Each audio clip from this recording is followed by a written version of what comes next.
alaikum wa rahmatullahi ta'ala wa barakatuh. Barkanmu da sake saduwa da ku a cikin wannan bidiyo na mai albarka. Barkanmu da sake saduwa da ku a cikin wannan tasha ta mai albarka. Idan yau ne farkon shiga ka cikin wannan tasha mai albarka, ka daure ka danna subscribe sannan kuma ka danna alamar ƙararrawar sanarwa domin samun ingantattun shirye-shiryen mu akai-akai da zarar mun dora ba tare da bata lokaci ba.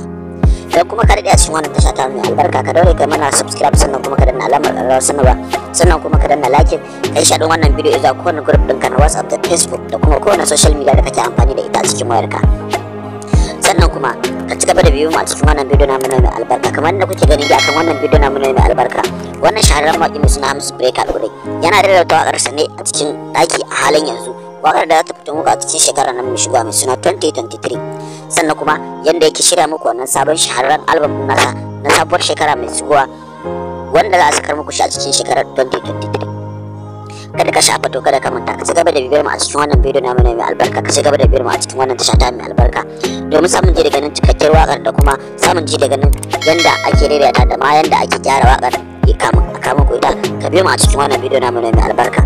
Kada dai ka manta, kada ka shafa, ka biyo mu daga farkon bidiyon har zuwa ƙarshen sa domin samun gamsuwa da kuma samun ji da ganin me yake faruwa a cikin bidiyon da kuma samun ji da ganin ya ake waƙar da kuma ya ake rerata har a gyara ta a kawo muku zuwa a gare ku.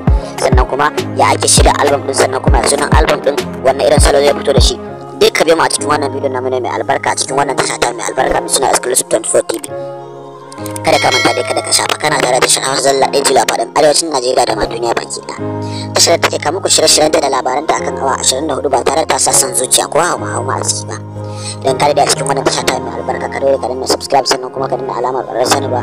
Ko da ka kasance ba a cikin wannan tasha ta mai albarka, kada ka manta kada ka shafa, ka daure ka danna subscribe sannan kuma ka danna alamar ƙararrawar sanarwa sannan kuma kai mana like sannan kuma kai share kai comment din wannan bidiyo zuwa kowane group, kai share wannan bidiyo zuwa kowane group ɗinka na WhatsApp da Facebook da kuma kowane social media da kake amfani da ita a cikin wayarka.